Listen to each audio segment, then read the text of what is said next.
জনতার প্রশাসনকে বলতে চাই, আপনারা জুলাইয়ের আগে একটি বিশেষ দলের অজ্ঞাবহ এবং তাদের পা চেটে চেটে এখানে প্রশাসন পরিচালনা করেছেন।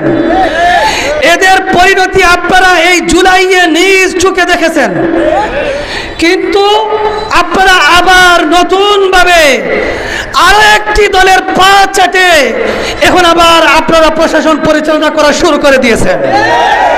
জয়ন্তপুর প্রশাসনকে বলতে চাই, থানা হোক, উপজেলা প্রশাসন হোক বা অ্যাসিল্যান্ড প্রশাসন হোক, সবাইকে আমরা বলতে চাই, আপনারা ইউএনও, আপনারা প্রত্যেকটি দলের ইউএনও, আপনারা জয়ন্তপুরের প্রত্যেকটি মানুষের ইউএনও, আপনি জয়ন্তপুরের প্রত্যেকটি মানুষের অ্যাসিল্যান্ড, আপনি জয়ন্তপুরের প্রত্যেকটি মানুষের ওসি।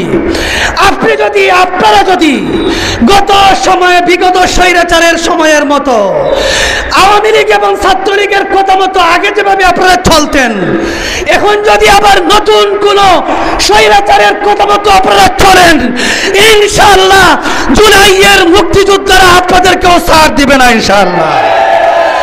আমরা কয়েকজন উলামায়ে কেরাম গিয়েছিলাম অ্যাসিল্যান্ডের কাছে, সবিনয় অনুরোধ জানাবো, আমাদের এই কথাগুলো যদি গুরুত্ব সহকারে বিবেচনা না করেন, তাহলে এর পরিণতির জন্য আপনি প্রস্তুত থাকবেন ইনশাআল্লাহ।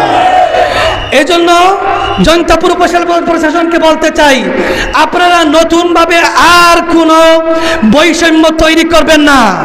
আপনারা প্রত্যেক দলের সাথে সুসম্পর্ক বজায় রেখে উপজেলা প্রশাসন পরিচালনা করুন।